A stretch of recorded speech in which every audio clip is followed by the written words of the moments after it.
Welcome, viewers and listeners, to another edition of CHP Talks. I'm here with two exciting guests today, Mr. Vince Byfield, son of Ted Byfield, and Jonathon Van Maren, author of Prairie Lion, a book about Ted Byfield. So welcome, both of you. Happy to be here.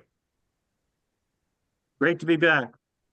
So, Vince, of course, many of our viewers and listeners would know who Ted Byfield is, especially those who live in the West. But Vince, since 2016, has been the primary driver of a project called or a project called the Fruits of Christendom. Going back to 1973, Mr. Byfield has managed several publications, including all of the Report news magazines, Alberta Report, British Columbia Report, and the Western Report, in addition to his own Home Action magazine, and in addition, 29 books, including the Atlas of Alberta, the 12-volume history series about Alberta in the 20th century, and the 12-volume history series, The Christians, Their First 2,000 Years. Mr. Byfield was born Anglican and converted to Catholicism in 2000. My other guest, Jonathon Van Maren, is a columnist, an author, speaker, podcaster, and an activist. Jonathon's writings have been translated into more than 6 languages, published in the National Post, National Review, First Things, The Federalist, The American Conservative, The Stream, The Jewish Independent, The Hamilton Spectator, Reform Perspective Magazine, LifeSite News, and Life News, among others. He's the author of The Culture War, Seeing is Believing, Why Our Culture Must Face the Victims of Abortion, Patriots, The Untold Story of Ireland's Pro-Life Movement, and Prairie Lion, The Life and Times of Ted Byfield, and co-author of a guide to discussing assisted suicide with Blaise Allain. Jonathon serves as the communications director for the Canadian Centre for Bioethical Reform. He also manages a website with a blog, podcast, interviews, and articles found at thebridgehead.ca. He's a wonderful writer, thinker, and a great contributor to the necessary discussions about culture and social issues in Canada today. And he also is soon on, I believe it's September 25th, going to be the MC at an event in Edmonton called Toasting Ted. And I'll just throw the email out there right now, rsvp@toastingted.ca, for those who want to get involved and register for that. I'm going to just show that briefly. I haven't got my share screen up, so I'm just going to go back to you two fellas. And Vince, as this event is about your dad and the tremendous life and legacy, I've been reading about it this morning in Jonathon Van Maren's wonderful book, Prairie Lion. Of course, some of it I knew and some of it I didn't know. But what can you tell us about Toasting Ted? Wow, there's a lot to talk about. Dad was a big believer in social gatherings, and every Christmas he would host a Boxing Day party at the house. Typically 150, 200 people would show up. We do not have that big a house, so it's pretty much standing room only. And we would sing with every fiber of our being, and a lot of songs, a real mix. Some were more modern. By modern, I mean 19th century, but it was basically a lot of fun, and so when Dad passed away, because he died during COVID, we never really got a chance to give him the kind of send-off that many in the Christian conservative community felt that he deserved, especially Preston. And it was Preston Manning who told me that it's too bad we never did have that. And I said, well, we still can, Preston, because I get a lot of people asking for it, because it's not just about Ted. It's an opportunity for the Christian conservative community in Alberta and Western Canada to honor one of their great ones, right? And so we've put this together. It's going to be a lot of fun. So we've got some fantastic speakers. We've got Preston himself. We've got the Premier, Danielle Smith. We've got Stephen Harper. still working on Pierre Poilievre, but we're hopeful, and other speakers as well. So Stockwell Day has now stepped up to be the auctioneer for the live auction portion of the evening. And we've got a bagpiper. This is the same bagpiper who was present at Dad's outside funeral. That was another story. So it's interesting how these things happen. But because Dad died during COVID, we couldn't have a proper funeral. There's 35 in the family. I made the call to have only family for the indoor funeral. And we had an outdoor one. 80 hardy souls braved minus 35-degree weather. And I wanted a piper, and this guy agreed to show up and do it. He showed up in traditional regalia, meaning bare legs, minus 35. And he said it's the first time his lips froze to the reed, but he did a very admirable job. And so I called him up after and said, would you like to participate in this new bash we're going to put to, and he said, would I? He says, absolutely. I didn't know your dad was the publisher of Alberta Report. And I said, well, how is that relevant? And he said, well, I was on the cover of Alberta Report. I said, really? You don't strike me. I said, when? He said, 1988. And I said, you don't strike me as that old. And he said, I was 6. And I said, why were you 6 and on the cover of Alberta Report? He said, youngest piper in Canada. And I thought, wow, and I just Googled him, right? And I get this guy. And he did a fantastic job. And I know he's going to do a great job for this other event. He's been looking at some of the songs we want to do, and he's very enthusiastic, and he's bringing us some drummers this time. So we've got a lot in store for this event. Also the food, we're going the whole 9 yards, 5-course meal. I'm not the kind of civilized guy, so I didn't know what a palate cleanser was. They had to educate me when I thought it was something that you used to scrape your tongue with, but they said, no, anyway, it should be a great night. For dessert, it's going to be one of those dessert buffets with the chocolate fountain and all of that. So should be a fantastic time. Lots of singing, lots of great speeches, lots of fun. So before we go much further, are there still room? Can people still get a seat at this Toasting Ted event? Yes, yeah, there's still room. It is going to be crowded, but there's still room. If you go to toastingted.ca, and right at the very top, there's a big red button. Click it says reserve your spot. Click on that, and then we'll let you know if there's still room or not. But there is some spots available still. I do know that. So okay, I know you invited me several weeks ago. And I, unfortunately, with the timing of it, I will be just launching into a provincial campaign at that time in Bulkley Valley, Stikeen, here in northern BC. Exciting. And so I won't be able to be there, but those who are able to go certainly should. It's going to be a great evening with some great speakers.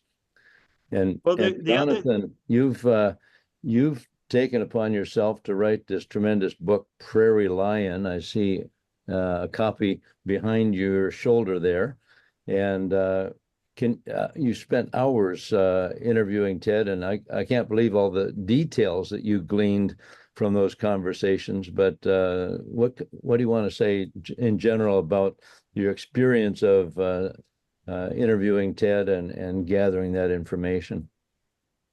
Well, the experience editing or like interviewing him just constantly convinced me that the great thing Canada was robbed of was the opportunity to read his autobiography. And so instead, when it came to actually interviewing him and then writing the book, I tried my best to just sort of get out of his way, because the way he told his stories, and granted, many of them I'm sure were polished by many, many retellings, were so hilarious that he could often not get through the stories himself. The fantastic thing about having conversations with him is he spent his life in these political campaigns. He spent his life, doing hardcore reporting. He commented on the sort of cultural revolution that convulsed Canada and transformed us between the two Trudeaus. But the only thing he ever took seriously was Christianity. He never took himself too seriously. He was always, you know, full of laughter and song. And for me, he was the quintessential happy warrior who has much to teach us, not only in how he lived, but how he wrote and how he fought the culture wars. It's possible to do so without becoming venomous and angry and hateful. And Ted Byfield is the perfect example of that. Yeah, tremendous. That comes through the book is so fascinating. You know, his early career as, or trying to get into the career of journalism or reporting, as he prefers to call it, reporting, and the way things were really done in those days. And it's amazing how he succeeded in that, and then moved on to other ventures like the St. John's Cathedral Boys School, and those trips across Lake Winnipeg and so on. Vince, were you old enough to be in some of those canoes at that time? I I I was not. I did 1 year at St. John, so technically I have my laundry tag.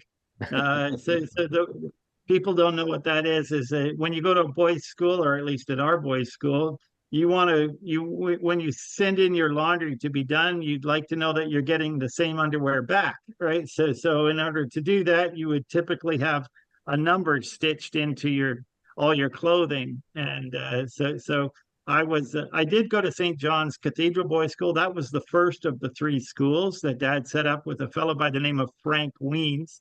It got a name for itself really early on. The CBC, to their credit, were the first to give decent coverage. There's a great article, a great episode that was done for them back in the 60s.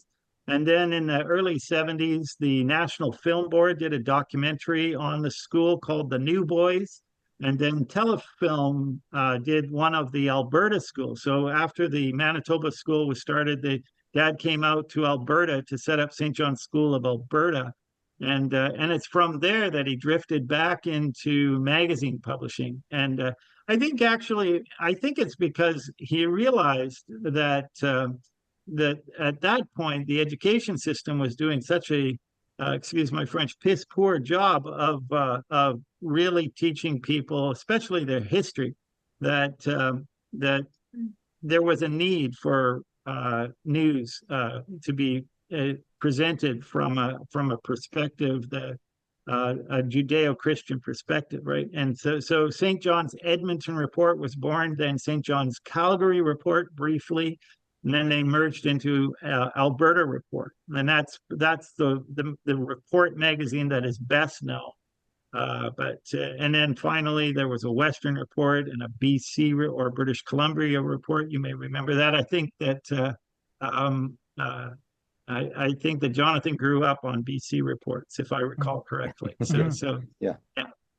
Well, when we used to get the Alberta Report, and later when we moved to BC, the BC Report, my wife and I would kind of fight over it, but the two places we would go first was the front page and the back page would be your dad's articles and Link Byfield's articles, and both, tremendous assessment of what was going on in society, and getting to points that other people were not really touching on in an amazing way. That's something that we really appreciated. Bringing into public discussion some items like the sexual revolution, the movement of the LGBT thing, and abortion. They were willing to talk about abortion when the rest of the society had kind of moved on from the legalization of abortion, and so we appreciated Ted and family taking a stance on that. There's another side to that, by the way, is that a lot of the abortion, the ones willing to go to jail for it, people like Donald Spratt, Ron Gray, these guys often wound up working for us because Dad really admired them for acting on their conscience to the point of prison, right? Don Spratt told me he did his best evangelism in prison. So yeah. Well, I think Linda Gibbons and Mary Wagner have done the same thing with Linda now, I think, has been over 11 years in prison. She's in prison right now for, her lonely, peaceful witness outside the Morgenthaler clinics. But, she is credited with saving the lives of 100 babies. And certainly, yeah, it's amazing. But she and Mary did have Bible studies in prison. So, I mean, it is a great place to witness. I think people are kind of aware of their need. Absolutely. Yeah. I was going to ask, when did the project The Christians, with this 12-volume series, we have a copy of it, and I just want to, sort of mention during this call, people should realize that Toasting Ted is going to be a fundraiser for the purpose of distributing the Christians into, I think the goal is 1,000 schools. And so that's what a tremendous goal. It's not just a fundraiser just for the sake of getting together with old friends. It has a specific goal. So first of all, when did that project begin, and what can you tell us about the series? Well, I was telling you earlier, it was pretty much the idea essentially of Preston Manning's, but we had around the same time finally figured out a way to get these books to really distribute naturally. What, unbeknownst to Dad had a lot of strengths, business acumen, not one of them. And so he when he started the Christians, he modeled them on Time Life books, which did really well back in the 50s and 60s, chiefly because they were marketed through the Time Life subscription lists. By the year 2001, it had become so difficult to market in that fashion anymore that the year that Dad started the Christian History series also happened to be the year that Time Life Books packed it in. So unbeknownst to Dad, right? Yeah. So by the time he got to book 6, it was clear he started it as a private venture. 6 million people stepped up to, sorry, not 6 million people, $6 million had been provided to, but it all was for naught. It failed. And then Dad had his period of time walking in the wilderness trying what to do. It was about 2 years. We had our house burned down, my sister perished, and we had our trials of our own. But at the end of the day, there were so many people coming to us which loved the first 6 and wanted to see the books done to completion. So Dad set up 2 charities, one in Canada, one in the United States, and raised enough funds. And there were about 4,000 people who wanted to see the books completed. And combined, they were able to get them done in Dad's lifetime. But the problem remained, which was these books could not be marketed in a traditional way. They were a large set. Whenever you put them in a bookstore, people seeing them with the spines out think encyclopedia, which they're not. They're written in narrative form. They're beautifully done, but they don't know that because they won't crack it, right?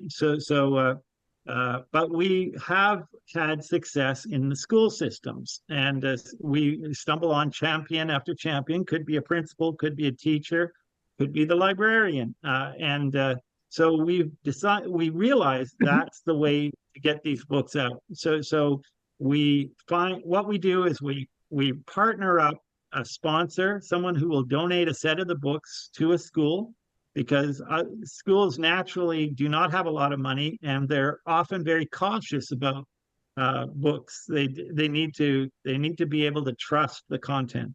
So we found the best way to do that is to just get them a set, let them experience it for themselves, read it for themselves, and then we don't let the books just gather dust. We have what we call a student engagement program, so that once the books are there, we use champions at that school to encourage the kids to be involved in, could be a writing competition or a knowledge contest or a debate.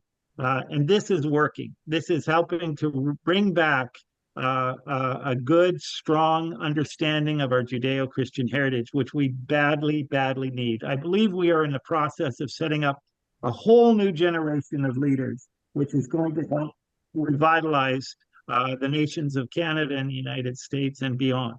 No, very good, very good. Thanks for that. And Jonathan, in reading Prairie Lion, one of the first sort of themes that jumped out to me was, even as a young man, Ted's interest in fighting to preserve or to return to the Canada that was, which had a lot of things about hard work and family strength and whatever. And you brought that out beautifully. You want to speak a little bit about that, why that was so important to Ted, and later on, as he became a devoted Christian, a committed Christian, that only deepened, I think. So you brought that up very well in the book. Well, thank you. One of the reasons I wanted to write about Ted is because I believe that he is a genuinely historical figure in more ways than one. Not just in the obvious ways that he was the voice of a political movement that became the Reform Party, which split the Progressive Conservative Party, led to its collapse, and then Stephen Harper's eventual rise at the head of a new Conservative Party. That narrative, I think, is fairly well known. That Ted Byfield's Alberta Report and the Report magazines helped facilitate the politicization of regional anxieties in the West, and he coined all kinds of witty phrases like "the West wants in." But Ted also, by the time he died, he'd lived for all but 61 of Canada's 154 years, and so he wasn't defending some far off historical epoch. He remembered what it was like in the Canada before the first Trudeau. He remembered what Canada was actually like before it became the country that we currently live in now, and he would often refer to my Toronto because, of course, he grew up out east, and his Toronto was referred to as Toronto the Good. It was a place where church attendance was the norm. It was considered boring due to the virtue of many of its citizens. Everything was closed on Sunday, both by choice and then by law. And so Ted always looked back at those days with nostalgia, because he recognized that the two great sort of historical tragedies of his youth had shaped a generation to be people who were much better than the 60s generation, who he never lost the opportunity to decry. It was the Depression, which taught people how to work, including Ted himself, and then the war, which called upon young people to sacrifice an enormous amount. And Ted said he wasn't in the war, but he was of the war, and that he absorbed all of the lessons of the war, and he was very much part of that Canada, this very monarchist, very Anglo-Saxon Canada. And then, of course, when he moved west to start working in Winnipeg as a reporter, where his journalistic star would rise, he embraced the Western frontier spirit. And so he kind of embodied all of these different aspects of Canada. You have Toronto the Good, you have the war and the Depression, then you have that Western spirit, the storytelling ability, his embrace of Canada's founding values and his conversion to Christianity, and then his lifelong endeavor to preserve the things that he treasured about his youth. And the things that he treasured about his youth, I would argue, are the things that made Canada great. And so the curse and the blessing of Ted Byfield's life was that he grew up when Canada was great, and he could never forget what Canada was like when it was great. And he never stopped reminding the rest of us of what Canada was like when she was great. And I've tried to capture some of that in the book, because I believe in the same Canada that he believed in. It's the Canada my grandparents crossed the ocean to live in. And as long as there are people like ourselves, and hopefully many of the listeners, who are still loyal to the Canada that was rather than the Canada that is, we can carry Ted Byfield's legacy forward. Yeah, well, I think there's two notable ways that came through very well in your book, that he poured himself, first of all into journalism, but then into this boys' school where he really was wanting to help the next generation become men. Boys will be men, not boys will be boys. And, through even the tough stuff, paddling across these lakes and cold weather, being lost and finding out how to get found again, right? Or, just struggling through wilderness experiences, snowshoeing in the dark and so on. It really was a way of bringing the Canada that was into the hearts and minds of this next generation, and he did that admirably. And then, as your book also points out, he kind of took off just when that was getting going really strongly.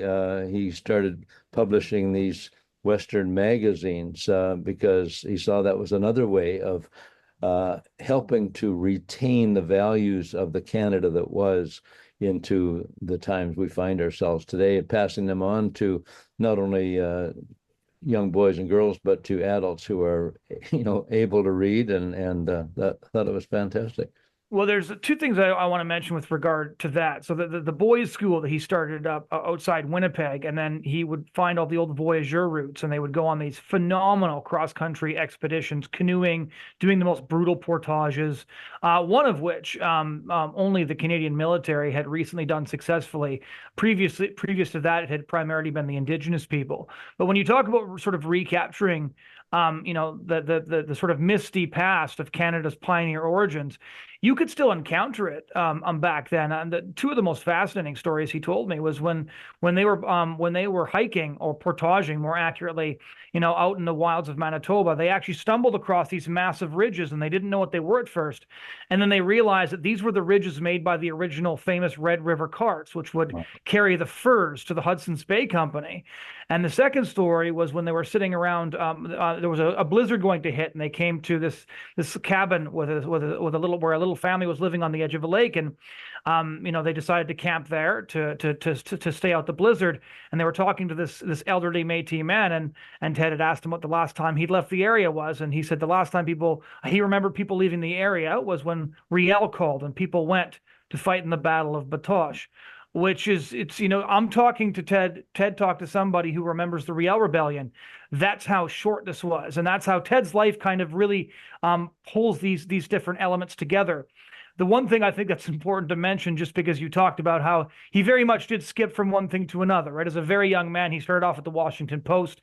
Then he ends up working for the Ottawa Journal. From there, he goes to Timmins, works in Timmins, tries to start his own newspaper in Anson Falls. That fails. And so he heads to Winnipeg, where he begins his career working in the newspaper business, the Winnipeg Free Press. From the Winnipeg Free Press, he launches the boys' schools. The boys' schools give birth to a magazine, initially to talk about the schools, but then they develop into the Alberta Report and the subsequent Report magazines, which gives birth to the Reform Party, which eventually creates the Conservative Party of Canada and gives rise to the prime ministerial reign of Stephen Harper.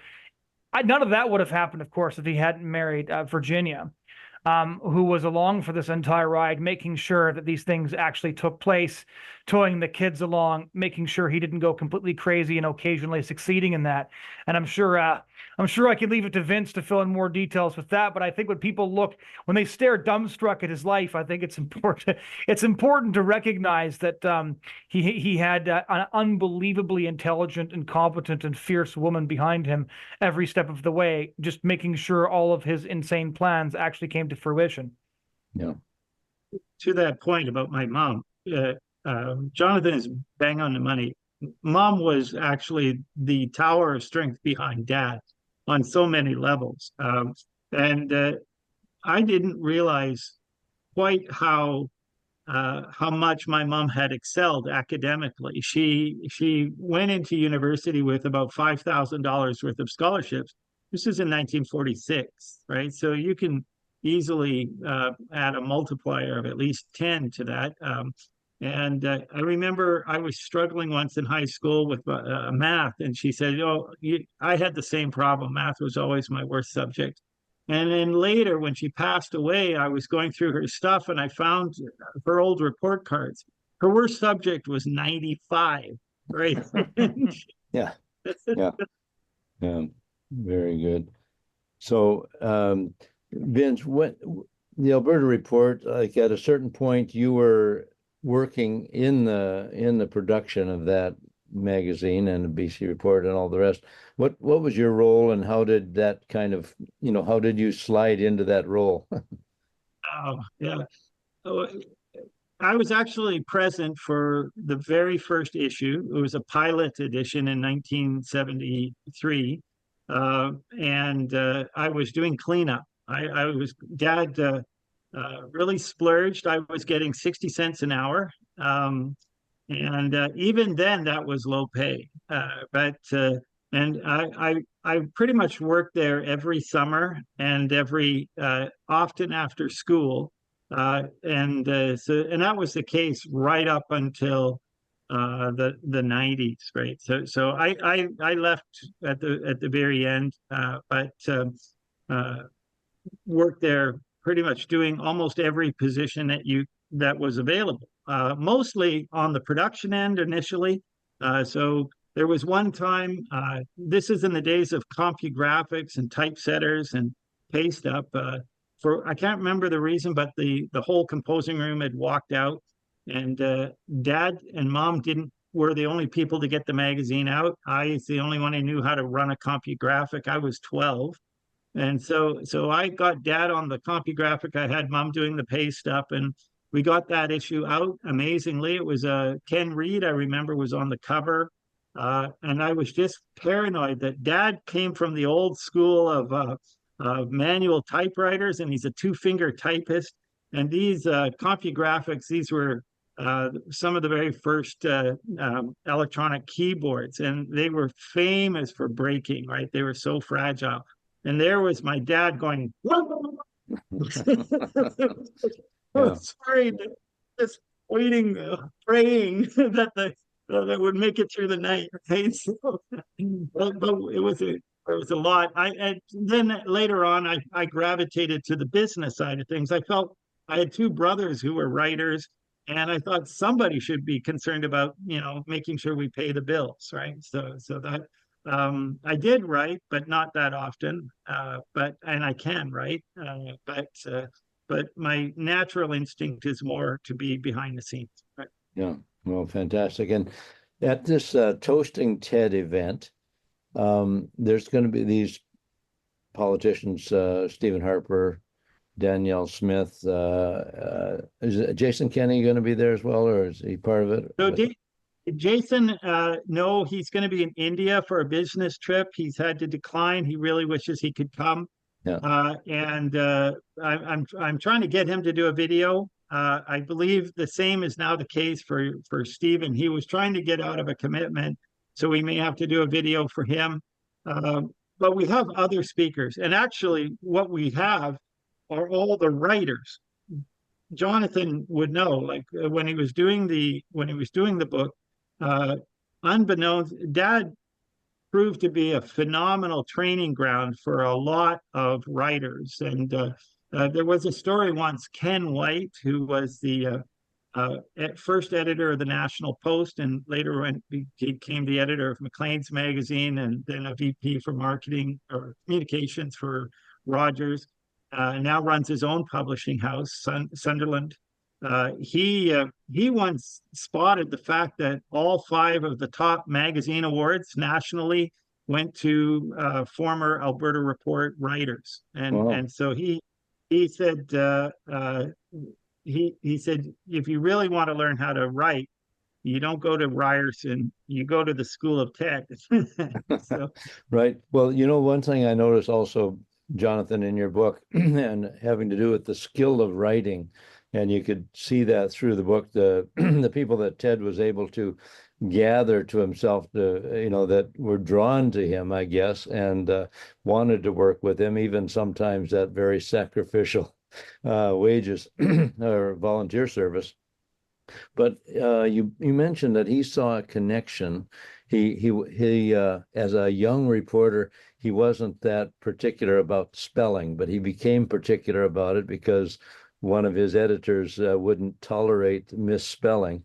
And so then he became a very precise person in terms of spelling and the use of words and construction of sentences.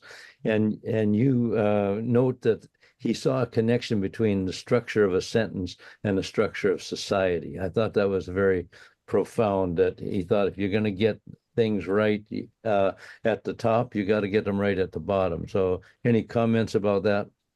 Well, he just had this very, basically, what Ted was hitting on there was sort of the broken window theory of society, right? If you leave a window broken on a street, crime escalates because it's an indication that there is no order here. And Ted, like a good conservative, saw order everywhere. And so if you were sloppy with the small things, then that meant you were probably going to be sloppy with the big things. And this was probably going to be reflected in your personal virtues. And so he was very fastidious about all of these things. And it's interesting when you point out, like, the reason I think so many people gravitated towards Ted and worked for him for so long for so little, was threefold. One, he did have like a great personal charisma. He was one of those people who had all of the characteristics necessary to get called a great man to begin with. It's not the kind of thing that you can fake. It's just the kind of thing that some people have. But secondly, and I was told this by many writers over and over and over again, is that everybody who worked for the magazines felt like they were genuinely on a crusade to save the West, to save the country. And so, you're not going to work for a magazine for next to nothing, but you might go on a moral crusade for next to nothing with all of your buddies in the trenches. Right. And the thing was that one of the things that struck me about Ted over and over and over again, and despite the mistakes that he made and despite fallings out that he had with some people, that people didn't retain hard feelings against him, is he was leading from the front every step of the way. He was taking the same salary as everybody else. When he went on these brutal canoeing trips, he would canoe with the boys, he'd portage with the boys. He was never the guy in the armchair saying, it'd be a great idea if we did this. Now, why don't you guys hop to it while I let you know what to do? So he always led from the front. And the final thing, and I experienced this myself, I only knew Ted for the last 10 years of his life. So I knew him as the lion in winter, as it were, as opposed to the young and angry journalist who was incredibly passionate and occasionally infuriating. I knew him as somebody who was, of course, more reflective, thinking back on his past. The nature of our conversations meant that that's the sorts of discussions we were having. But almost everybody also said he was just genuinely interested in the person he was talking to. And that was an aspect of his character that made him a great journalist. And I had to be very careful in interviews with him. If he sensed, he'd say, how's it going? And I'd say something. And if I wasn't very careful, 5 minutes would go by and he'd be interviewing me about something, when the whole purpose of this discussion was to interview him. And journalist after journalist that I talked to all remember this, and several of them related hearing his interview style. One of them wanted to overhear Ted because Ted always got the best stuff. So, like, what were his great questions, right? What kind of background research did he do to get these scoops? And after listening to several of Ted's conversations, he realized that the whole conversation consisted of Ted going, "Is that right, eh? Is that right, eh?" about 5 or 10 times, while the person spilled their guts. And that was about it. Well, amazing.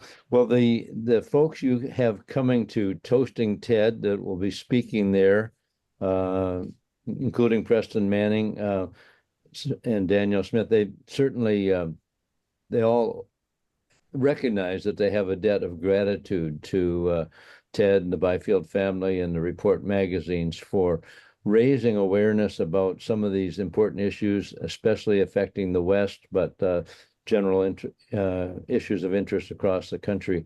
So it's going to be very, very good to hear what they have to say, because Vince, you've had the privilege or the pleasure of meeting many of these people repeatedly in your home, both while your dad was living and since then. You maintain contact with these folks, and it's a significant theme, political theme in the country, are the things that began with the Report magazines.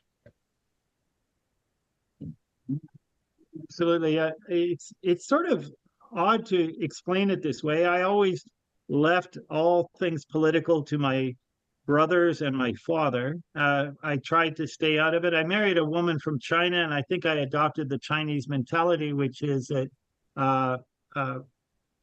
democracy is sort of a necessity, but a nuisance. And generally, typically they don't get that involved. But after Dad died, this is hard for me to explain, but I started to have very fitful sleeps.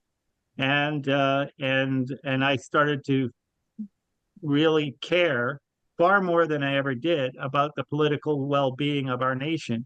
And that prompted me to get involved. So as you've pointed out or alluded to, I'm on the provincial board of directors for the United Conservative Party of Alberta now, which is a volunteer position, but I think it's important for all of us to step up and be involved. And I encourage anybody listening, if you are not active in some way, do so. Pray about it, but do so. If it's not It doesn't have to be running for office. It could be as simple as being on your library board, your local library board, where you are badly needed. Usually, we have stepped away from these duties, and we are now suffering the consequences of that stepping away. So please, anybody who hears this and even feels the slightest sort of aching from their conscience, act on it. You will not regret it whatsoever. Well, closing off, I want to thank you both for being with us today. Thank you for your efforts to carry on the work and legacy of Ted Byfield and all the important issues that he fought hard for. And toastingted.ca, that's where to find out how to become an attendee at this event. That's right. I should also add, there is another part to this. For people who want to be there but can't for whatever reason, we have something that we call Supporters in Spirit, and that's where you can help out and participate. But just go to the toastingted.ca website. Right at the very top, there's a big red button. Click Reserve Your Spot. If you're interested in supporting this but cannot attend, you absolutely can do that. We can help you to sponsor a set. And there will be, each of these sets is going to probably impact thousands upon thousands of kids in the years and decades to come. And it's just so important. And so if you can contribute in that way, by all means, please do so. Thank you. Very good. And I also want to recommend the book Prairie Lion to those who have not seen it, have not read it.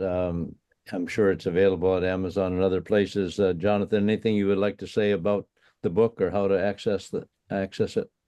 Yeah, so you can order it from Vince. He can give you the website in a moment. You can also get it on Amazon. I guess the one thing I would like to add is just that I think it's important to tell the stories of people like Ted Byfield, because those who resisted the moral and sexual revolution that swept Canada over the past 50 years have either been ignored by Canada's historians and official storytellers entirely, or have been portrayed as villains and foils in the story about their own country.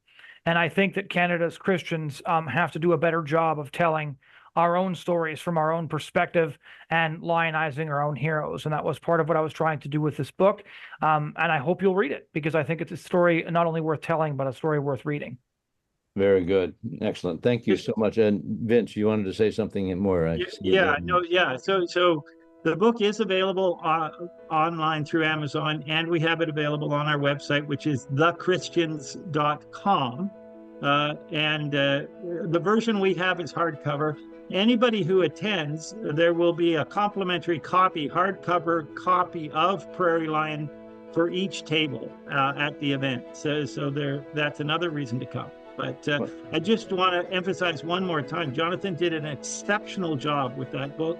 And when you read it, you're really getting a threefer. You've got 3 lives there packed into one, and Jonathan just did a stellar job describing those lives. Thank you. Fantastic. Thank you, Vince Byfield and Jonathon Van Maren. Thank you for being with us today. I'm sure this is going to be helpful to our viewers and listeners, and we wish you all the best of success, not only at Toasting Ted, but in all the other things that you're involved with. Thanks so much. Thanks for having us. Thank you. God bless. Bye-bye. Bye-bye.